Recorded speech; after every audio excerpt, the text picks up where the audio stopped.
নব চোখ বোলালো মোমের পুরো মুখশ্রীতে, পরক করলো মোমের চঞ্চল আঁখি জোড়ায়, হালকা ফাঁক করে যাওয়া মোমের ঠোঁট জোড়ায়। এগিয়ে গেল মোমের কাছে, হালকা বাতাসে উঠতে থাকা মোমের বেবি হেয়ারগুলো আঙুল দিয়ে সরিয়ে দিল। থুতনিতে হাত থেকে মুখটা একটু তুলল মোমের, আবেশে চোখ বুঝলো মোম, হৃদয় কাঁপছে তার। থুতনি থেকে হাত সরালো নব, তবে মোমের কোনো পরিবর্তন হলো না। নবের হাত ছিল মোমের বাম হাত, ধীরে ধীরে ওপরে তুললো হাতটা, ঠান্ডা কিছু একটা ছিল মোমের অনামিকা আঙুল। মোম বেশ অনুভব করছে, তবে আঁখি দয় খুলল না। তবে তা বেশিক্ষণ টিকল না। নভের পুরো ঠোঁটের স্পর্শ হাতে পেয়ে চোখ খুলল মোম। হাতের আঙুলে একটা চকচকে সাদা পাথরযুক্ত আংটি আবিষ্কার করল মোম। খুব সহজেই বুঝে ফেললো এটা ডায়মন্ড। প্রশ্ন করার আগেই নভের কোমল কণ্ঠ ভেসে এলো, don't ask me any question now, just answer me. একটু থামলো নব, মোমের হাত থেকলো চোখের দিকেই তাকালো। কি মোহনীয় সেই দৃষ্টি! তাকানো দায় হয়ে পড়েছে মোমের। দৃষ্টি নামিয়ে এদিক ওদিক তাকালো। Will you be my Juliet? তুমি কি আমার জুলিয়েট হবে? ব্যাস, দৃষ্টি শান্ত হয়ে গেল মোমের। চোখ জোড়া আপনা আপনি ঠেকলো নভের চোখে। কি বললো নব? তো জুলিয়েট মানে? নভের কণ্ঠ অন্যরকম হলো। তুমি তো আমার রোমিও ডাকো, তাই না? আমি আমি হাজার নারীর রোমিও হয়েছে, তবে আজ পর্যন্ত তাদের মধ্যে কোনো মেয়ের মাঝে আমার স্বস্তি খুঁজে পাইনি। আমি যথেষ্ট খারাপ চরিত্রের মানুষ। তবে মম, তুমি বিশ্বাস করো, তোমার আগমনের পর আমি আর পারিনি অন্য মেয়ের সান্নিধ্যে যেতে। চেষ্টা করেছিলাম কয়েকদিন, তবে জানো তো মম, অদ্ভুত ভাবে না, তখন আমার চোখের সামনে তোমার মুখটা ভেসে উঠত। মনে হতো যে আমি কোনো না কোনো ভাবে তোমার সাথে অন্যায় করছি, আর পারতাম না ওই মেয়েগুলোর সাথে ইন্টিমেট হতে। একটু থামলো নব, তারপর আবারও বলতে লাগলো, কখন যে তুমি আমার জীবন আধারের তারাবাজি হয়ে এক ছোট আলো রূপে ধরা দিলে বুঝতেই পারিনি। কখন যে তোমার নিজের থেকে বেশি নিজের করে ফেলেছে তাও বুঝতে পারিনি। তবে এখন আমি নিজের থেকে বেশি বিশ্বাস করি যে without you I can't live a single second. I love you my Juliet. Will you be mine for ever? থামলো নব, অপেক্ষা করতে লাগলো মোমের উত্তরের। মন বলছে এক্ষুনি মোম লাজুক হাসবে, মাথাটা একটু নামিয়ে ফেলবে, এতেই নব তার উত্তর পেয়ে যাবে। তারপর আলতো করে নব জড়িয়ে ধরবে মোমকে। তবে সেই সুন্দর মুহূর্তের ভাবনা বেশিক্ষণ টিকল না। মোমের ধাক্কায় ঘোর কেটে গেল নভের। নিজেকে সামলে তাকালো মোমের দিকে। তার চোখের পানি, মুখের ভাবটা এমন যেন রাগে ফুঁসছে। ঠিক তাই হলো। রাগে গজগজ করতে করতে মোম বলল, আপনি ভাবলেন কি করে আপনার মতো একটা প্লেবয়কে আমি ভালোবাসবো? আমি মৌচাক এহসান, আমি একবার নিজেকে দেখুন, আর আমাকে একবার দেখুন। আমি চাইলেই শত শত ছেলে আমায় বিয়ে করার জন্য লাইন থাকবে, লাগিয়ে দাঁড়িয়ে থাকবে, আর সেখানে আপনার মতো একটা চরিত্রহীনকে আমি কিনা? হ্যাঁ। নব অবাক নয়নে তাকিয়ে আছে মোমের দিকে। এসব কি বলছে মোম? এতদিনে কি নভের প্রতি একটু মায়া ভালোবাসা জন্মায়নি তার? সত্যিই জন্মায়নি? এসবের জন্যই আমার সাথে এখনো কিছুই করেনি, তাই না? ভালো মানুষ সাজার জন্যই তো, রাইট? তার ছেলের হাসি হাসলো মোম। আপনার ধারণা ভুল প্রমাণ হলো মিস্টার অবয়ব রানিশ। আপনি আমায় এখনো বুঝতে পারেননি। এই সব কিছুই বৃথা আপনার। আমার মতে মেয়েকে ভালোবাসার কোনো যোগ্যতাই নেই আপনার মধ্যে, বুঝেছেন? আর কখনো আমার সামনে আসবেন না। এসব প্রেম নিয়ে তো একদমই না, মনে থাকে যেন।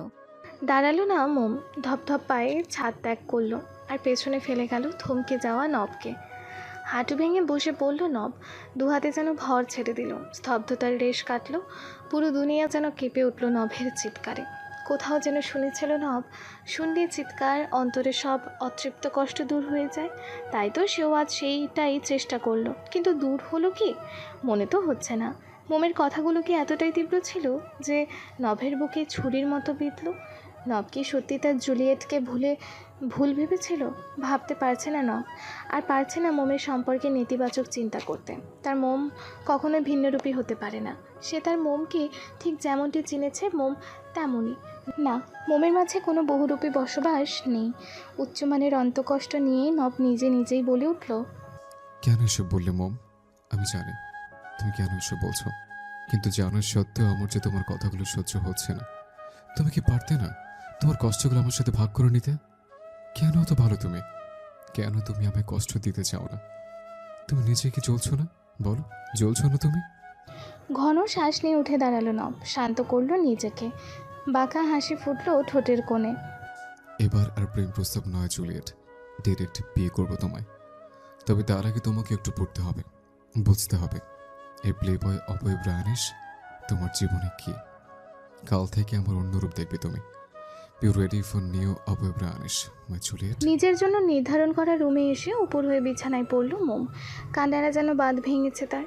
এতক্ষণ নিজেকে সামনে রাখলেও এখন আর পারছে না, মাথা যন্ত্রণা করছে।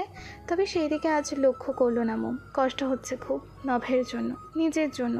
কাঁদতে কাঁদতে অস্পষ্ট স্বরে বলে উঠল, আমি আপনাকে কষ্ট দিতে চাইনি রোমিও, সত্যিই চাইনি। কিন্তু আমার আমার যে ভাগ্যটাই সঙ্গহীন, সে আমাকে আপনার ভালোবাসাকে প্রত্যাখ্যান করতে বাধ্য করেছে। আমি পারবো না জেনে শুনে আপনাকে কষ্ট দিতে। আমাকে হারানোর কষ্ট যে আপনি সহ্য করতে পারবেন না, তাই আপনার মনে আমার প্রতি ঘৃণা প্রয়োজন। আমার যে কিছুই করার নেই, কিচ্ছু করার নেই। আপন মনে অশ্রু বিসর্জন দিতে লাগলো। হঠাৎ মনে হলো দরজা দিয়ে কেউ প্রবেশ করছে। ভ্রুকুচকে এলো মোমের। নব নয় তো? তড়িৎ গতিতে চোখ মুছে উঠে বসলো মোম। না, নব নয়। তবে এই লোকটাকে আগে তো দেখেনি। জিজ্ঞেস করেই ফেললো, কে আপনি? এভাবে না বলে রুমে কেন ঢুকেছেন? হাসলো ছেলেটি।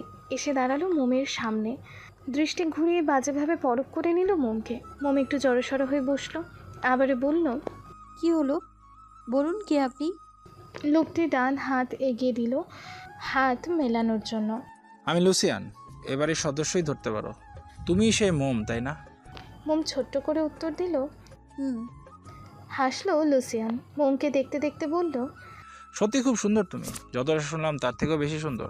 মোমের কথার ধরন একটুও পছন্দ হলো না। একটু রাগ দেখিয়ে বলল, আপনি যেই হন না কেন, এভাবে নক না করে একটা মেয়ের রুমে ঢোকা মোটেও উচিত না। সেটা কি আপনি জানেন না? তুমি কাঁদছিলে? সরি, আপনাকে বলার প্রয়োজন বোধ করছি না। এখন এখান থেকে যান প্লিজ। লুসিয়ান আর কথা বাড়ালো না। আর একবার নিজের বাজে দৃষ্টি মোমের ওপর নিক্ষেপ করে হেলতে দুলতে চলে গেল। মোমের মস্তিষ্ক বলছে দরজাটা লক করা লাগবে। তবে তা আর পারল না। সমস্ত শরীরের ভর ছেড়ে দিল। বসা থেকেই এক পেশে হয়ে বিছানায় লুটিয়ে পড়ল। চোখ দুটোও বুজে এলো। পরদিন সকাল 8টা। ব্রেকফাস্ট টেবিলে বাড়ির প্রায় সবাই উপস্থিত, নব ছাড়া। মোমের খুব খারাপ লাগছে, কারণ প্রতিদিন ঘুম থেকে ওঠার একটু পরই নব যায় তার রুমে গুড মর্নিং উইশ করে। তারপর দুজন একসাথে নিচে আসে ব্রেকফাস্ট করতে। কিন্তু আজ তা হয়নি। সকাল থেকে নবকে একবারও দেখেনি মোম। মনটা ঠিকই বুঝলো এমনটা হওয়ার কথা। কাল রাতে যা হয়েছে। দুপুর প্রায় 2টো একটু আগেই খাওয়ার জন্য ডেকে গেল রুবি। নোভা উঠে যেতেই হঠাৎ পেছন থেকে তার ফোনটা বেজে উঠল। নোভা এগিয়ে গেল ফোনের কাছে। নব ফোন করেছে। দ্রুত রিসিভ করলো ফোনটি। হ্যালো ভাইয়া। হুম, কি করছিস? এই তো ভাইয়া, লাঞ্চের জন্য যাচ্ছিলাম মাত্র। মোম কোথায়? রুমেই আছে। তুই যাবার পর যে ঢুকলো, আর বের হয়নি। আমরা একটু আগে গিয়েছিলাম, কথাও বলেছি অনেক। তবে তার মুড অফ। তোদের মধ্যে কি হয়েছে বল তো? নব একটা দীর্ঘশ্বাস ফেলল। আস্তে করে বলল, তেমন কিছু না। নোভা যেন এই উত্তরটার একদমই আশা করেনি। শোন, আমার মোমের খেয়াল রাখবে। ও মেডিসিন নিতে চায় না, তাই প্রেসক্রিপশন ওয়াইজ 3 বেলা ওকে জোর করে মেডিসিন দেবে। টেনশন ফ্রি রাখার চেষ্টা করবে। আর হ্যাঁ, ওর ডোর অফ করার অভ্যাস নেই, তাই প্রতিদিন রাতে ঘুমানোর আগে ওকে চেক করবে। দরজা লাগিয়ে ঘুমাতে বলবে, ওকে? আর প্রত্যেক ঘন্টায় ওর খবর দিবে আমায়, বুঝছিস? নোভার কণ্ঠ একটু খাদে নামলো। ভাইয়া, তুই সত্যি ওকে ছেড়ে থাকবি? পারবি তো তুই? গলা শুকিয়ে গেল নভের। সত্যি সে এক মুহূর্ত থাকতে পারবে না তার মোমকে না দেখে। এই যে এখন বারবার মোমের সকালের মলিন মুখটা ভেসে উঠছে চোখের সামনে। ইচ্ছে করছে এক্ষুনি গিয়ে জাপটে মোমকে ধরে সব মলিনতা সরিয়ে হাসি ফুটিয়ে তুলুক ওই মায়া ভরা পরি চেহারায়। ওই মুখটাতে তো তাই মানায়, কিন্তু তা করবে না নব। তাহলে যে মোমের উপলব্ধি হবে না নভের ভালোবাসার প্রগাঢ়তা। কথা বাড়ালো না নব। যা বলেছি তা করিস। আমার অবর্তমানে আমার জুলিয়েটের দায়িত্ব তোর কাছে। তুই ম্যাচিওর্ড, তা আশা করছে যা বলছি তা খুব ভালো করে করবে। দেখে রাখবি আমার মমকে। ওর জ্বলন্ত অগ্নিশিখা যেন নিভে না যায়, তাহলে যে আমার আধার জীবন আর তারাবাজি চলবে না। রাখছে। কেটে গেল ফোনটা। নোভা একটা লম্বা শ্বাস ফেলল। এতটুকু তো বুঝতেই পারছে এদের মধ্যে কিছু একটা হয়েছে, তবে কি? ফ্রি হলে ইস্যুর সাথে একবার কথা বলতে হবে, হয়তো তেজ ভাইয়া কিছু জানবে। আফটার অল বেস্ট ফ্রেন্ড কি না? ভাবতে ভাবতেই নোভা এগিয়ে গেল মোমের রুমে। উদ্দেশ্য একসাথে নিচে নামবে লাঞ্চ করার জন্য। দরজার সামনে আসতেই থেমে গেল নোভা, কারণ ভেতরে লুসিয়ান আছে। নোভা একটু বোঝার চেষ্টা করলো কী হচ্ছে। মোম এক কোণে দাঁড়িয়ে, লুসিয়ান আয়েসি ভঙ্গিতে খাটে বসে। কানে ভেসে এলো লুসিয়ান আর মোমের কথোপকথন। তুমি এত ভয় পাচ্ছ কেন? আমি তো একই বাড়িতে থাকছি, ফ্রেন্ডই তো আমরা। প্লিজ মম, তুমি আমার সাথে ফ্রি হও। মোম কর্কশ কণ্ঠে উত্তর দিল, দেখুন, আমি বারবার বলছি এখন এইখান থেকে প্লিজ সরে যান। এই মুহূর্তে আমার কথা বলতে ইচ্ছে করছে না একদমই, প্লিজ যান। হাসল লুসিয়ান। উঠে দাঁড়িয়ে মোমের দিকে এক এক পা করে এগোতে এগোতে বলল। তুমি আমায় জান ডাকলে? বিরক্তিতে মুখ কুচকালো মোম। বাজে কথা বলবেন না একদম। আমি কিন্তু নবকে ডাকবো। আর এগোচ্ছেন কেন? যান এখান থেকে। লুসিয়ান মুখ দিয়ে চ চ করে উচ্চারণ করলো, তারপর ভান করে বলল, নফকে ডাকবে? ওই, আমি তো ভয় পেয়ে গেলাম। কিন্তু কোথায় তোমার নফ? সে কি আছে এখানে? মোম ভয় পাচ্ছে। অবস্থা বেগতিক দেখে নোভা হুড়মুড়িয়ে রুমে ঢুকলো। মুখে মিথ্যা হাসি ঝুলিয়ে বলল, আরে লুসিয়ান ভাইয়া যে, তুমি খেতে গেলে না, এখানে কেন? এরপর মোমের দিকে তাকিয়ে বলল, ও, কিউট ভাইয়ের সাথে গল্প করছিল বুঝি? তাই তোদের কিউটি পায়ের সাথে গল্প করতে এসেছিলাম, বাট হলো না। তুই ভুলটা মেনটে নিলি, কি আর করার। হ্যাঁ। এবার মোমের দিকে সরাসরি তাকিয়ে বলল, তো মম, বাকি গল্পটা না হয় হুস পরেই করা যাবে। হ্যাঁ, কি বলো? তখন আর কলেও ডিস্টার্ব করবে না। গেলাম তাহলে। এরপর বের হতে হতে বলল, নোভা গেলাম, তোরা বাই তাড়াতাড়ি। পাশ কাটিয়ে চলে যেতেই নোভা তাকালো মোমের দিকে। মোম দ্রুত এসে জাপটে ধরলো নোভাকে। নিঃশ্বাস দ্রুত ওঠানামা করছে মোমের। নোভা বেশ বুঝতে পারছে ভয় পেয়েছে মেয়েটা। নোভা আলতো হাত রাখলো মোমের পিঠে। কিচ্ছু হয়নি কিউটি পাই, কিছু হয়নি, সব ঠিক আছে। রাত 1:33। মেইন ডোরের বেল বাজার শব্দ পেয়ে ঘুম ঘুম চোখে দরজা খুলল রমা চাচা। নব দাঁড়িয়ে আছে। দরজা খুলতে ভেতরে প্রবেশ করলো। চুলগুলো এলোমেলো, কালো রঙের শার্টটাও কুচকানো, বুকের দিকে দুটো বোতাম খোলা, চোখ দুটো টকটকে লাল হয়ে আছে। দরজা লাগিয়ে চলে যায়। নভ সিঁড়ি বেয়ে ওপরে উঠে দাঁড়ালো মোমের রুমের সামনে। দরজাটা একটু ঠেলে দেখলো বন্ধ করেছে কিনা। হ্যাঁ, ভেতর থেকে বন্ধ। পকেট থেকে ডুপ্লিকেট চাবিটা বের করে আস্তে করে দরজা খুলল নব। চাবিটা আবারও পকেটে ঢুকানোর সময় মনে হলো কেউ একজন তাকে পার করে গেছে। ছায়া দেখছে সে। ভ্রু কুচকে এলো নভের। এত রাতে কে জেগে আছে এখনও? এক পা ঘুরল নব, আবারও থেমেও গেল। এটা পরে দেখা যাবে। আগে দাউ দাউ করে জ্বলতে থাকা লাল রঙা হৃৎপিণ্ডটাকে শীতল করতে হবে। রুমে ঢুকে ভেতর থেকে লক করলো দরজা। ড্রিম লাইটের নীলছে আলোয় বিছানায় লুটিয়ে থাকা মোমের এলোমেলো অবয়ব সুস্পষ্ট হলো। এগিয়ে গেল নব। মোমের মাথাটা বিছানায় প্রায় একটা কিনারায় এসে ঠেকেছে। মোম হাত বিছানা ছড়িয়ে বাইরে ঝুলছে। নব মোমের মাথার কাছে ফ্লোরে বসলো হাঁটু ভাঁজ করে। ফ্লোরে লুটোপুটি খাওয়া মোমের অবাধ্য চুলগুলোকে আলতো মুঠোবন্দি করলো। কোনো রকম পেঁচিয়ে হালকা একটা খোপা করলো। এরপর বাইরে ঝুলতে থাকা হাতটা নিজের দুই হাতের মুঠোয় পড়ে নিল। উল্টো পিঠে চুমু খেলো একটা।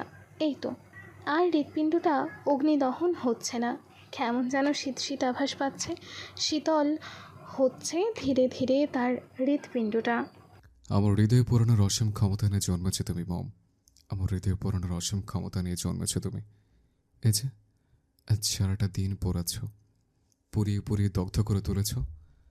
আবার তোমার মুগ্ধতে ভরা মুখশ্রী দেখিয়ে জ্বলন্ত হৃদয়টাকে শীতল করে তুলেছ। এই কেমন যন্ত্রণা মম? কেন পোড়াও তুমি আমায়?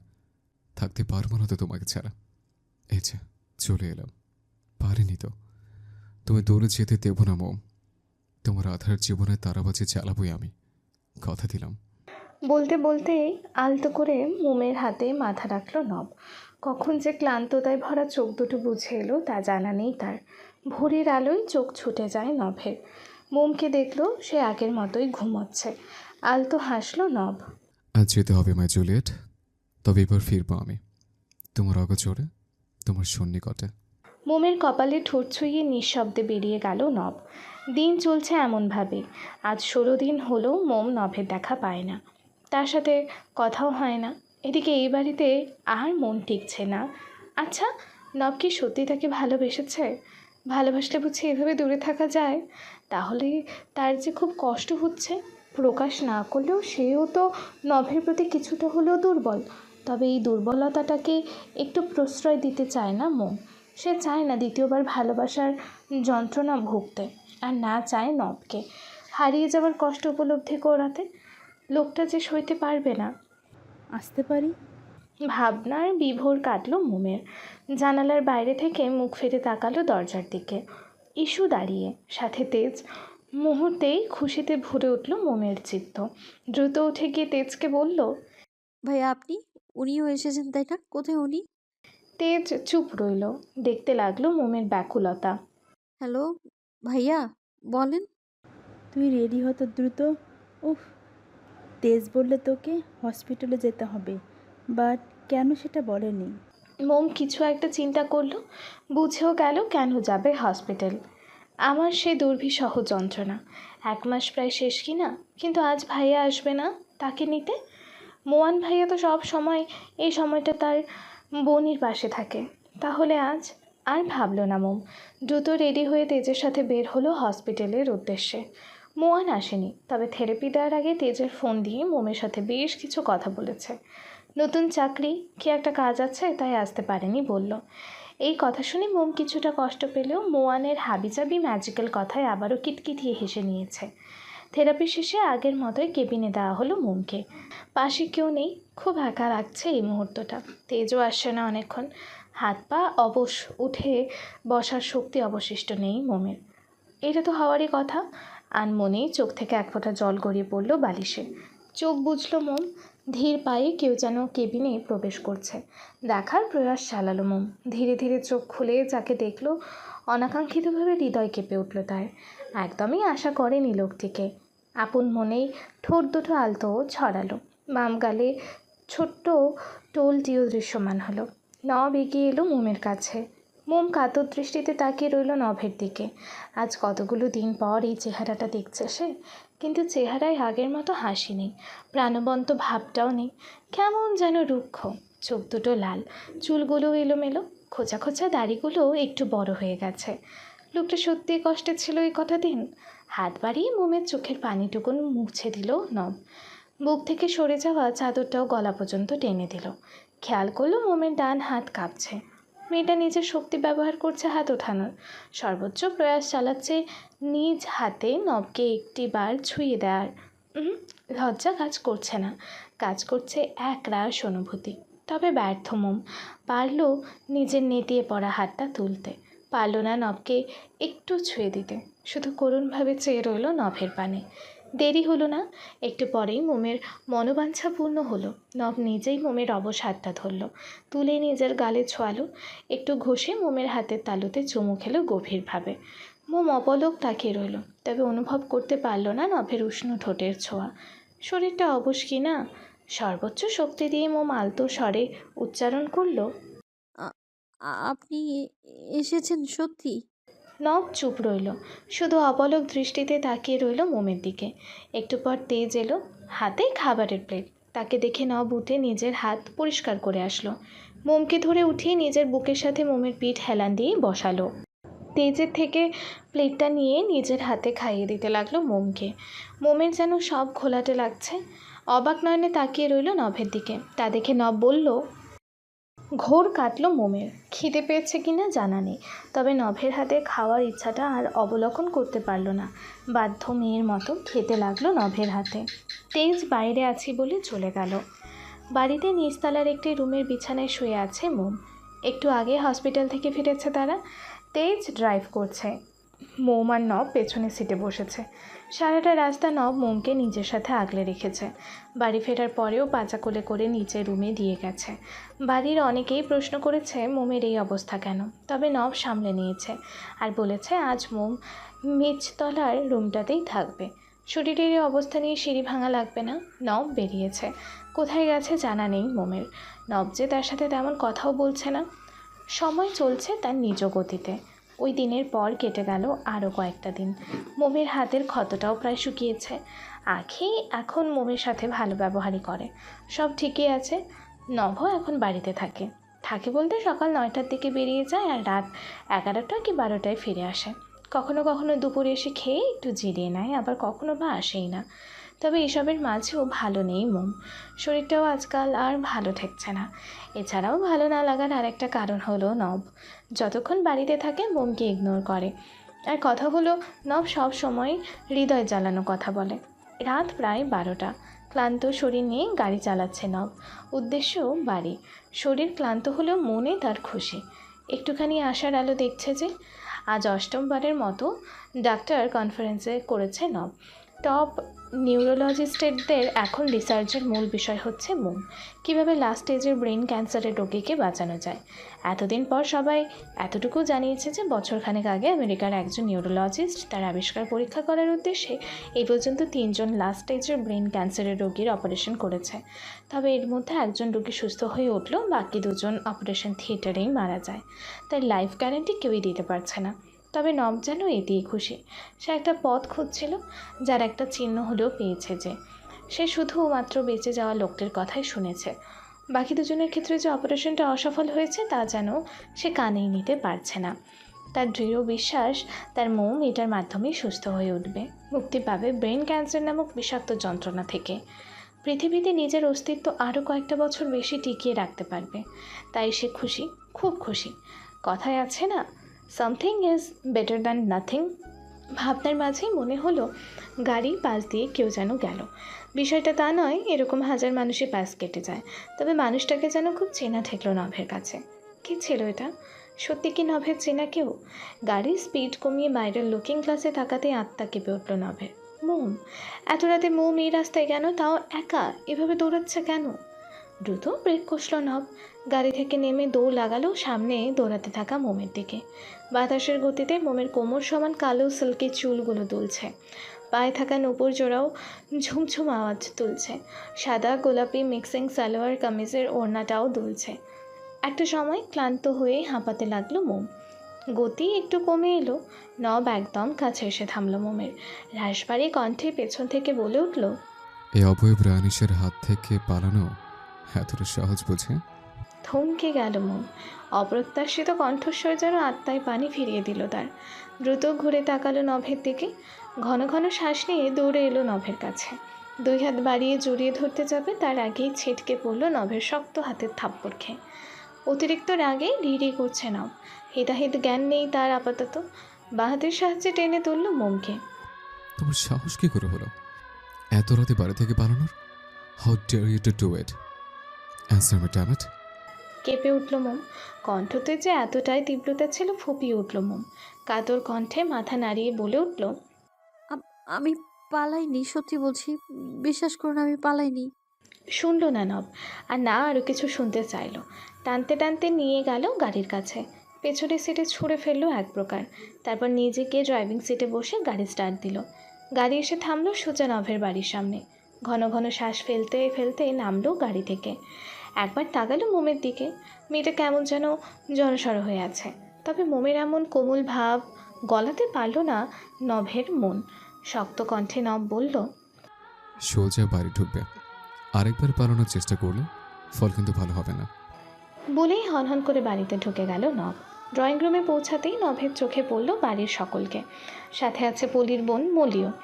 লুসিয়ানের মাথার এক পাশ ফেটে গল গল করে রক্ত ঝরছে। সেটাতেই পট্টি বাঁধতে ব্যস্ত মলি আর পলি।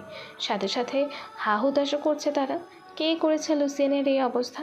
প্রশ্ন জাগলো মনে, তবে প্রকাশ করল না নব। এমনিতেই এই বাড়ির কোনো কিছুতেই তার ইন্টারেস্ট নেই। কিছু না বলেই সিঁড়ি বেয়ে উপরে উঠে গেল নব। ফ্রেশ হয়ে ওয়াশরুম থেকে বেরোতেই কানে ভেসে এলো কারো চিৎকার। চিনতে দেরি হলো না নবের। কণ্ঠটা তার মোমেরই। তড়িৎ বেগে কেঁপে উঠল নব। কী হয়েছে তার মোমের? হাতের তোয়ালেটা এলোমেলোভাবে ছুঁড়ে ফেলে দিয়ে ছুটল রুমের বাইরে। সিঁড়ির কাছে আসতেই চোখে পড়ল পলির এক হিংস্র রূপ। মোমের চুলগুলো পেছনের দিকে খামছে ধরে আছে পলি। সাথে থুতনি চেপে বাঘিনীর মতো বলছে, লুসিয়ানকে কেন মেরেছিস বল? ছেলে দেখলেই নিজেকে সামলাতে পারিস না, তাই না? আজ তোর একদিন কি আমার একদিন। এদিকে ফ্লোরে বসে আর্তনাদ করছে মোম, মাথাটা যেন ছিঁড়ে যাচ্ছে তার, চোখের বাঁধ ভেঙেছে। বারবার করে পলিকে অনুরোধ করছে তাকে ছেড়ে দেওয়ার জন্য। মাথার রগগুলো ফুলে উঠছে নভের, হাতের মুঠো শক্ত হয়েছে। গর্জে উঠে বলল, হেই, দ্রুত সিঁড়ি বেয়ে নামলো সে।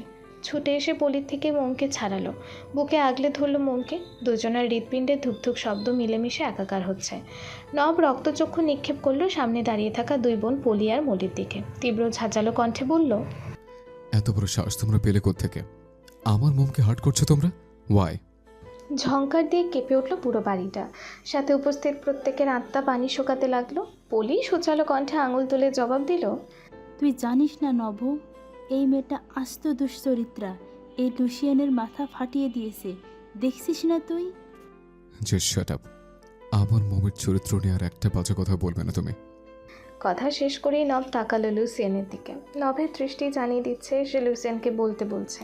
তাই লুসিয়ান একটা ইনোসেন্ট ভাব নিয়ে মাথা নিচু করে বলল, খালামানি সত্যি বলছে? নব ভাই, এই মেয়েটা আমাকে কি একটা কাজে সাহায্য লাগবে বলে নিজের রুমে ডেকেছিল। আমি যাওয়ার পর দেখি সবটাই মিথ্যা। ও নিজে আমার কাছে আসতে চাইছিল, আমি না করে ফুলদানি দিয়ে আমার মাথা ফাটিয়ে দিয়েছে। এই দেখো। নব আবারও চেঁচাতে যাবে তার আগে কানে এলো মোমের গোঙানোর শব্দ। অতি কষ্টে শব্দ উচ্চারিত হচ্ছে তার মুখ থেকে।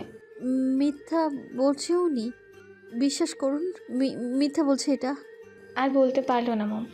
নভের বুকের কাছেই থাকা মাথাটা আরেকটু হেলে পড়ে গেল।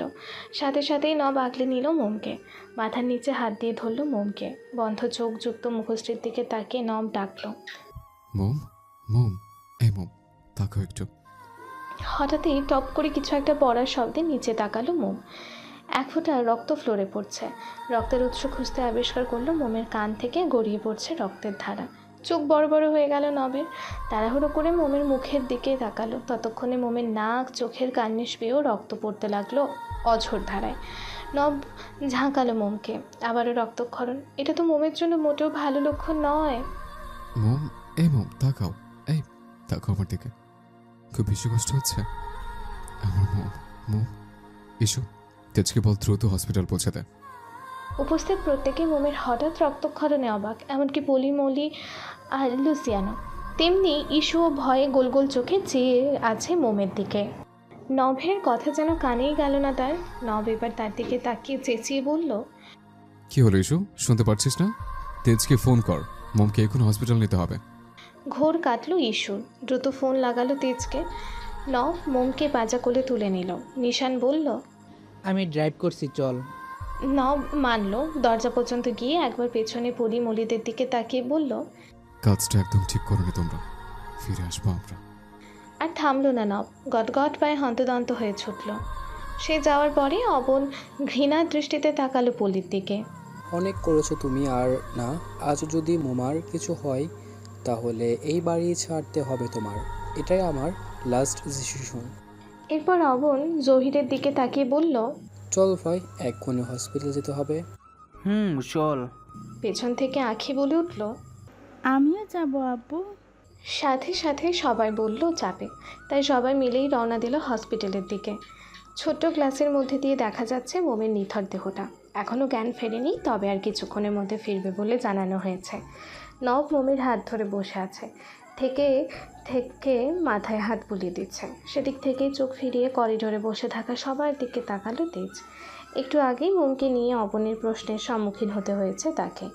আপনাদের সব প্রশ্নের উত্তর আমি দেব এখন, তবে এটা নিয়ে যাতে মোমকে কোনোভাবেই প্রেশার দেওয়া না হয়। সবাই মানল। একটু থেমে তেজ বলতে লাগলো, মোম ভয়াবহ ব্রেন ক্যান্সারে আক্রান্ত, লাস্ট স্টেজ। মাথায় যেন বাজ পড়ল সবার, শুধু মোয়ান ছাড়া। হ্যাঁ, গভীর হওয়ার সত্ত্বেও বোনের এমন খবর শুনে না এসে থাকতে পারল না সে। জয়নাল আর আতিয়াকে জানানো হয়নি কিছুই। এলোমেলো চুলে নিস্তব্ধ মোয়ান মাথা নিচু করে দাঁড়িয়ে আছে। ফর্সা নাকের দাগা লাল টকটকে হয়ে আছে। ক্লিন শেভ করা গাল দুটোরও একই অবস্থা। রক্ত গোলাপি ঠোঁট দুটো থেকে থেকে কাঁপছে। সেই স্তব্ধ মোয়ানের দিকে অবাক দৃষ্টিতে তাকালো নোভা। দৃষ্টিতে একরাশ মায়া। এই ছেলেটার অন্তর্দেশ এতটা যন্ত্রণাদায়ক? দৃষ্টি সরিয়ে ফেলল নোভা। মনের লাল চোখের দিকে কেন যেন সে তাকাতে পারছে না। নিশানের অবাক কণ্ঠ, কি বলবো তেজ ভাই, মোমের এমন একটা ডিজিজ আমরাও কেউ ধরতেও পারিনি এতদিনে। ইস্যুও বলল, সারাক্ষণ আমাদের সাথে থাকছে আর বিন্দু পরিমাণ টেরও পেলাম না। মোয়ান বিষাদের হাসি দিল। আমার বোন এমনই, ওকে বাইরে থেকে দেখে ভেতরে বোঝার সাধ্য কারণ নেই। ভেতর থেকে বেরিয়ে এলো নব। সবার দিকে একবার তাকালো, শান্ত কণ্ঠে বলল, তোমরা সবাই বাড়ি যাও, আমি মোমকে নিয়ে কাল সকালে ফিরছি। মোয়ান উদ্বিগ্ন হয়ে বলল। বোনের জ্ঞান ফিরেছে স্যার। নব তাকালো তার দিকে। মোয়ান অনুমতি পেয়ে আর দেরি করলো না, কেবিনে প্রবেশ করলো দ্রুত। নব আবারও বলল, তেজ, সবাইকে বাড়ি পৌঁছে দে, আরে লুসিয়ান যাতে বাড়ি থেকে বের না হয় খেয়াল রাখবি। বলেই আবারও কেবিনে ঢুকলো নব। পরদিন সকাল প্রায় 10টা। ড্রয়িং রুমে সোফায় গোল হয়ে বসে পুরো রায়ানিস পরিবার, সাথে আছে মিলি, লিজা আর লুসিয়ান। একটু পরেই ল্যাপটপ হাতে এগিয়ে এলো তেজ। নভের দিকে এগিয়ে দিয়ে বলল, যা চাইছিস আশা করি পেয়ে যাবি। নব আর চোখে লুসিয়ানের দিকে তাকিয়ে ল্যাপটপটা খুলল, মুখে বলল। সবটা এখনই জানা যাবে। নভের এই একটা কথাই যথেষ্ট ছিল লুসিয়ানের হাত পা কাঁপানোর জন্য। কি করতে চলেছে নব? কি পাবে ওই ল্যাপটপে? আদৌ কি সত্যিটা জানতে পারবে? কিন্তু কি করে? নব ফোল্ডার চালু করে একটা ভিডিও চালালো, নিজেই দেখতে লাগলো ধীরে ধীরে। সময় রাত 11:44। ড্রিম লাইটের নীলচে আলো বিরাজমান পুরো রুম জুড়ে। সে আলোতেই আধো আধো দেখা যাচ্ছে ঘুমন্ত মোমকে। বেশ স্বাভাবিকভাবেই ঘুমোচ্ছে সে, একটু পরপর এপাশ ওপাশ করছে। বেশ অনেকক্ষণ কাটলো ওভাবে। হঠাৎ রুমে প্রবেশ করলো একটা পুরুষ অবয়ব। চিনতে দেরি হলো না, এটা লুসিয়ানি। এগিয়ে গিয়ে বসলো সে মোমের পাশে। কেমন যেন এক বিচ্ছিরি দৃষ্টি নিক্ষেপ করলো মোমের ওপর। একটু পরেই ডান হাত এগিয়ে নিল ঘুমন্ত মোমের দিকে। লোভাতুরভাবে ছুঁয়ে দিতে লাগলো মোমের শরীর। ঘুমের মাঝে অস্বস্তি অনুভব করছে মোম। ভ্রু কুঁচকে এলো তার। ঘুম ঘুম চোখ খুলতেই দেখলো লুসিয়ান। আত্মা কেঁপে উঠল মোমের, থমকে যাওয়ার দশা হলো যখন দেখলো লুসিয়ানের হাত তার পায়ে হাঁটুর একটু ওপরে। তড়িৎ বেগে উঠে বসলো মোম। দ্রুত খাট থেকে নামতে গেলেই লুসিয়ান জোর করে হাত টেনে ধরলো তার। এগিয়ে আসতে লাগলো হিংস্র বাঘের মতো। মোম দিশা হারিয়ে ফেললো। এদিকে ওইদিকে তাকিয়ে দেখতে পেল সেন্ট্রাল টেবিল থেকে ফুলদানিটা। আর কিছু না ভেবেই সেটি হাতে নিয়ে লুসিয়ানের মাথায় বাড়ি মারল। ব্যথার দরুন লুসিয়ান আর আটকাতে পারল না মোমকে। মোমোর সুযোগ পেয়ে দৌড়ে রুম থেকে বের হলো। নভের চোখ দুটো টকটকে লাল হয়ে আছে, নিঃশ্বাসের শব্দ অতি ভয়ঙ্কর। ল্যাপটপের স্ক্রিনে তাকিয়ে লুসিয়ানকে প্রশ্ন ছুড়ল, আমার মোমের রুমের চাবি কোথায় পেয়েছিস তুই? শেষ। সব সাহস উঠে গেল লুসিয়ানের। সবটা যে জেনে গেল নব। ভয় ঢুক গিলল লুসিয়ান। সাথে উপস্থিত বাকিরাও একে অপরের দিকে তাকালো, যার মানে তারা কেউ কিছুই বুঝতে পারছে না। তেজ এগিয়ে এসে নবকে জিজ্ঞেস করলো। হোয়াট হ্যাপেন নব? নব ল্যাপটপটা বন্ধ করে উঠে দাঁড়ালো, এগিয়ে গেল লুসিয়ানের দিকে। লুসিয়ানও ভয় তাকালো নভের দিকে। আমার মোম তোকে ডেকেছিল? লুসিয়ান আমতামতা করতে লাগলো। না না, মানে নব ভাই। তুই রাজি হোসনি বলে আমার মোম তোর মাথা ফাটিয়ে দিয়েছে? লুসিয়ানের ভয় আরও বাড়তে লাগলো নবের শান্ত শীতল কণ্ঠে। হঠাৎ সবার কল্পনাতীত একটা কাজ করে বসলো নব। নিজের শরীরের সর্বোচ্চ শক্তি দিয়ে লুসিয়ানের পেট বরাবর একটা লাথি মারল। ছিটকে পড়ল লুসিয়ান। নব হিংস্র দৃষ্টি নিক্ষেপ করলো পলির দিকে। তার থেকেও দ্বিগুণ চিৎকার করে বলল, চুপ, একদম চুপ, আমার কাছে বাধা দিবে না একদম। নব লুসিয়ানের দিকে হিংস্র দৃষ্টিতে তাকিয়ে বলল, আব্বু, এই রাস্কেলটা নিয়ে যে আমার মোমের রুমে ঢুকেছিল আর আমার নিষ্পাপ ঘুমতো মোমের সুযোগ নিচ্ছিল। সবার চোখ যেন চরক গাছ হয়ে গেল। লুসিয়ান খারাপ জানা ছিল, কিন্তু এতটা করবে তা ভাবতে পারেনি কেউ। লিজার লজ্জায় গা ঘিনঘিন করছে। তার আপন ভাই কিনা এত জঘন্য। লুসিয়ান ভয়ে জড়সড় হয়ে যাচ্ছে। বেশ সময় নিয়ে সত্যটা স্বীকার করেই ফেললো সবটা শুনে অবনও কয়েকটা থাপ্পড় দিল তাকে। নব তো একটু পরপরই মারছে। শেষমেশ মলি নভের সামনে মিনতি করে লুসিয়ানকে ছাড়ল। নব শর্ত দিয়েছে লুসিয়ানকে যাতে আর এই বাড়ির ত্রিসীমানাতেও না দেখা যায়। কারো ডাক কর্ণকুহর হতেই চোখ খুলল মোম। সে সকালে আসার পর মেডিসিন নিয়ে ঘুমিয়েছে, আর এখন প্রায় সন্ধ্যা। সামনে নবকে বসে থাকতে দেখে উঠে বসলো সে। নভের চেহারা থমথমে, ভাবগতি ঠিক বোঝা যাচ্ছে না। মোমকে তার দিকে তাকিয়ে থাকতে দেখেই বলল, ফ্রেশ হয়ে খেয়ে নাও দ্রুত। নভের চোখের ইশারায় খাবার প্লেটের ওপর নজর পড়ল মোমের। অনুভব করলো খেতে বেশ ভালোভাবেই লাগছে, তাই অযথা প্রশ্ন করলো না। নভের কথা মতোই ফ্রেশ হয়ে এসে ধীরে ধীরে খেয়ে নিল সে। চলো নিচে। কেন? বিয়ে দেবো তোমার।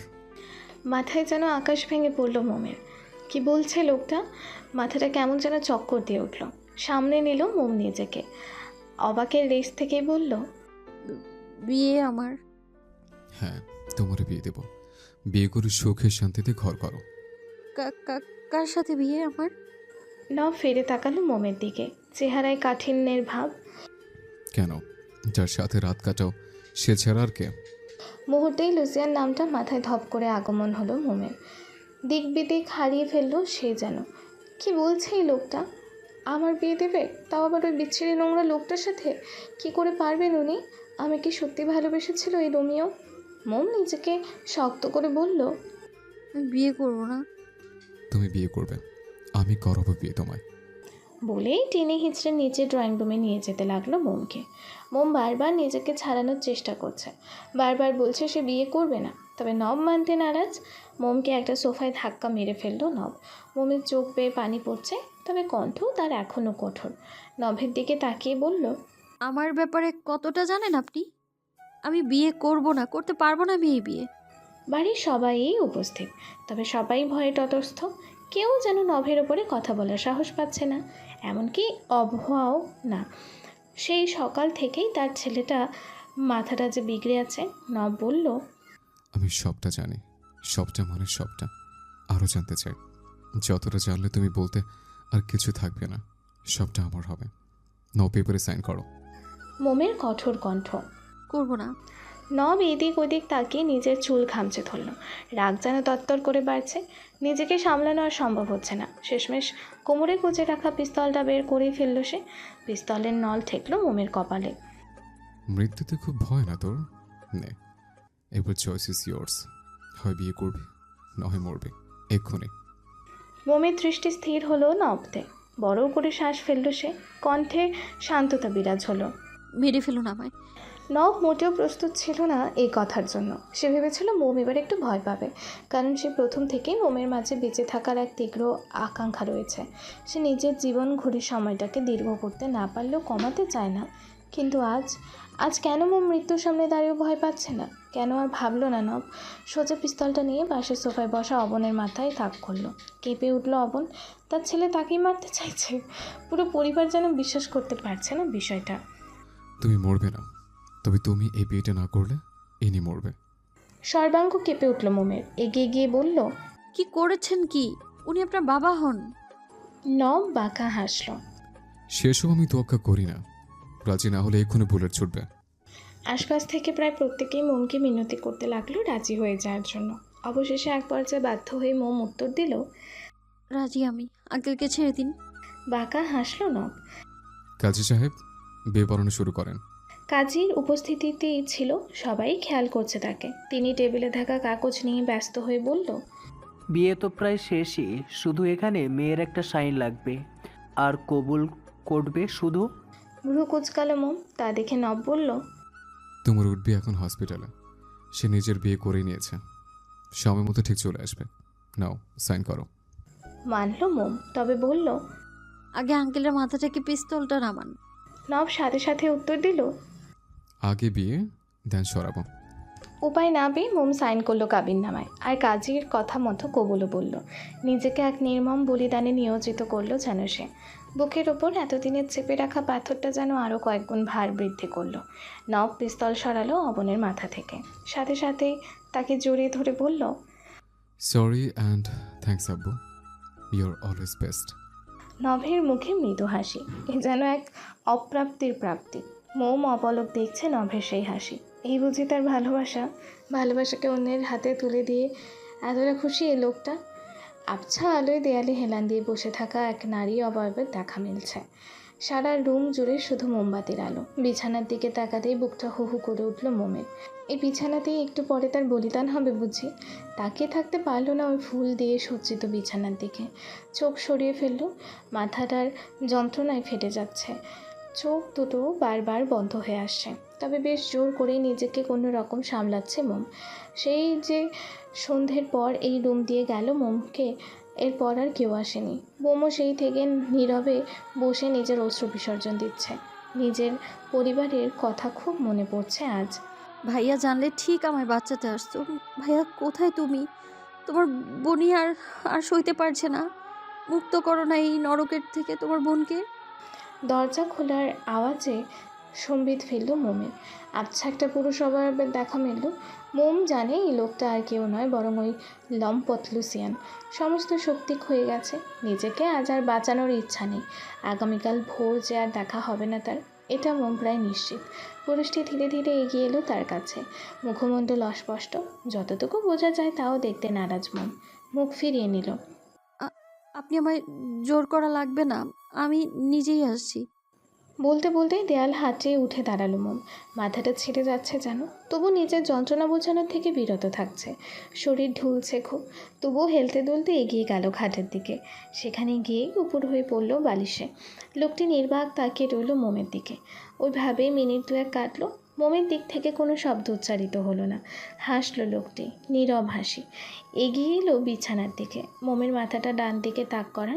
লোকটি একটু ঝুঁকে মোমকে পর্যবেক্ষণ করে নিল। সোজা হয়ে দাঁড়াতেই মোমের কাঠিন্যতায় ভরা ভাঙা কণ্ঠ ভেসে এলো। জেগে আছি আমি, ঘুমাইনি। আপনি কেন দাঁড়িয়ে আছেন? আসুন না। বাসর না আজ, সেরে ফেলুন বাসর। আমি তো ডেকেছি। কথাটা যেন মানল লোকটি। সাথে সাথে খাটের অপর পাশ দিয়ে উঠে বসলো। দুপলক মোমের মায়াভরা মুখশ্রীর দিকে তাকিয়ে তারপর তার দিকে কাত হয়ে শুয়ে পড়ল। এক হাত বাড়িয়ে রুড়ো কণ্ঠে উচ্চারণ করলো, কাম মোজা। মোম মানল। একটু এগিয়ে এলো লোকটির কাছে। এ যেন নির্বাক প্রাণী, আজ আর নিজেকে বাঁচানোর প্রচেষ্টা চালালো না। লোকটিও মোমকে টেনে নিল নিজের বাহুডোরে, শক্ত করে বুকে চেপে ধরল তাকে। শত জনমের তৃষ্ণা মেটাচ্ছে যেন। বেশ কিছুক্ষণ ওভাবেই কাটলো। তারপর লোকটি তার বাম হাত উঁচিয়ে মোমের চুলগুলো আলতো টেনে দিতে লাগলো। বেশ আরাম অনুভব করলো মোম। যন্ত্রণাযুক্ত মাথায় এটা যেন মহৌষধি। ভ্রু কুচকে এলো মোমের। এমনটা তো হওয়ার কথা না তাহলে। লোকটি তার মাথায় হাত বোলাচ্ছে কেন? মাথা ব্যথা করছে। এইসব নোভাকে তো ডাকতে পারতে, আমি নয় ডাকলে না। ওরা কি দোষ করেছে? কোমল কণ্ঠের উৎস খুঁজতে তড়িৎ গতিতে চোখ খুলল মোম। কে লোকটা? লুসিয়ান তো নয়। একটু উঁচু হলো মোম, তবু স্পষ্ট হলো না লোকটির মুখ। বিরক্ত হয়ে মোম লোকটির বাম কাঁধ হালকা ধাক্কা দিয়ে তাকে সোজা করলো। এবার স্পষ্ট হলো লোকটির মুখ। কে? নব। এটা নব। মোম কি মাথার যন্ত্রণায় ভুলভাল দেখছে? শ্বাস ঘন হচ্ছে মোমের। আনমনেই ঠোঁটের কোণে হাসি ফুটে উঠল।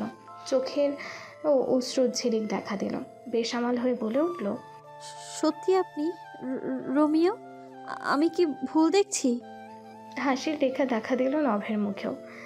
কিউটসি কণ্ঠে বলল, না গো আমার জুলিয়েট, এটা তোমার রোমিও, অন্য কেউ না।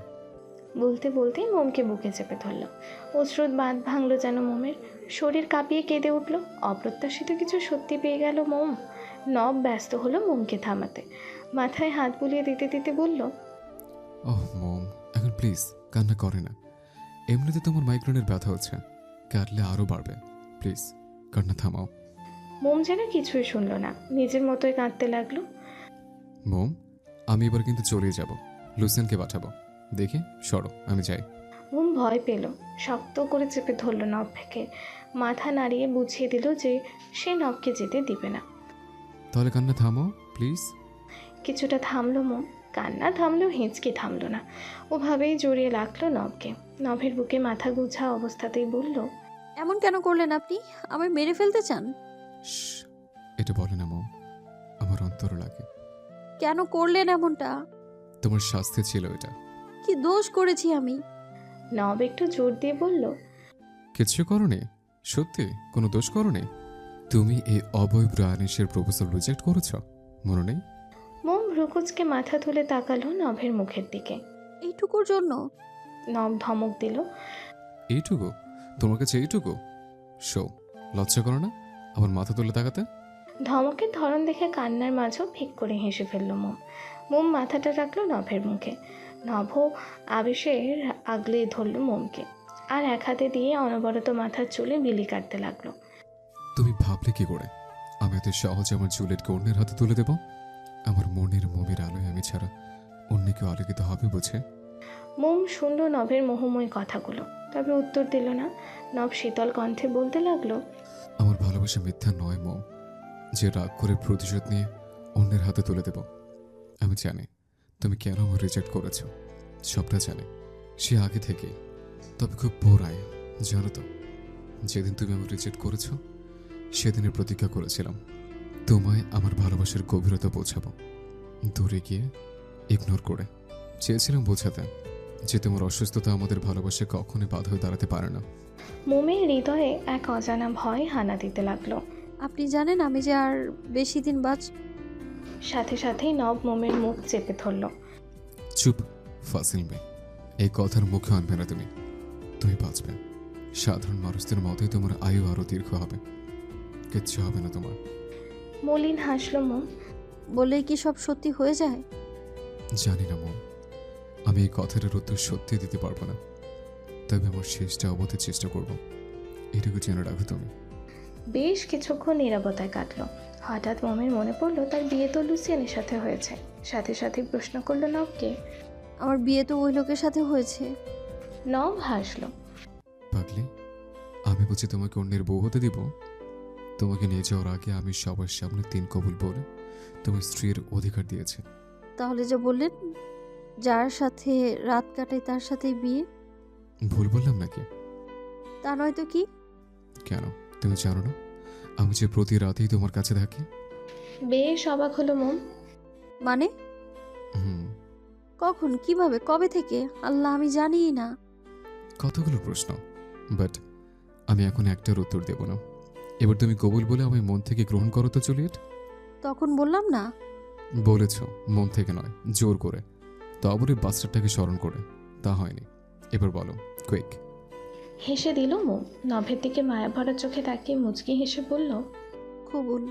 আমি 3 কবুল বলে আমার এই রোমিওটাকে গ্রহণ করলাম। আমি হাজারো মেয়ের রোমিও হতে পারি, বাট আমার জুলিয়েট একটাই, মিসেস মৌচাক এহসান রায়ানিশ। দুজনেই এক প্রকার মায়াময় বন্ধনে আবদ্ধ হলো যেন। বেশ কিছুক্ষণ কাটলো ওভাবে। মোমেরও চোখে ঘুম ঘুম ভাব জমলো। নব বলল, আজ আমার সংস্পর্শে তোমার অস্বস্তি লাগছে না? মোম ঘুম ঘুম কণ্ঠে বলল, আজ শুধু প্রশান্তি অনুভূত হচ্ছে। আমরা যে এক হালাল বন্ধনে আবদ্ধ এখন। ব্যাস, এই কথাতে যেন অন্তর জুড়িয়ে গেল নভের। আর কিছু বলল না, মন থেকে কবুল করলো তার স্ত্রীকে।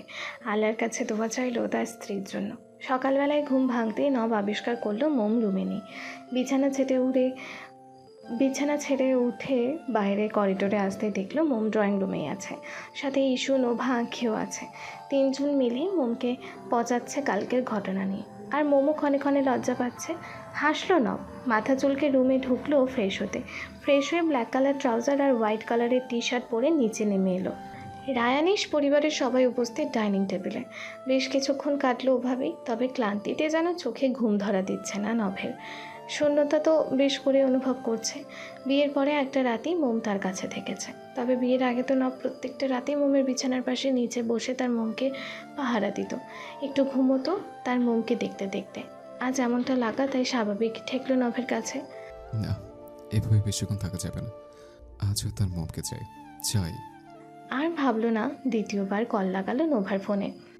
মম কি ঘুমাচ্ছে? ঘুম? এতক্ষণে স্বপ্নের রাজ্যে তোকে নিয়ে ভেসে বেড়াচ্ছে বোধহয়। আমি আসছি ওকে নিতে। হ্যাঁ হ্যাঁ, আয়। নতুন বিয়ে করেছিস, বউ ছাড়া কি থাকা যায় নাকি? তাও আবার যেমন তেমন বউ না, মাখনের মতো মোম। আহা। শাট আপ, ফোন রাখ, আসছি আমি। ওকে জাগাস না জানো। রেখে দিল নব। ফোন ডাকতেই নোভা ফিক করে হেসে দিল। মোমের দিকে ঝুঁকে মোমের গালটা একটু টেনে দিল আলতো করে, আর বলল, আমার ভাইয়াটা ভীষণ ভাগ্য করে তোকে পেয়েছে, বুঝলি কিউটি পাই? উস, ভাবি।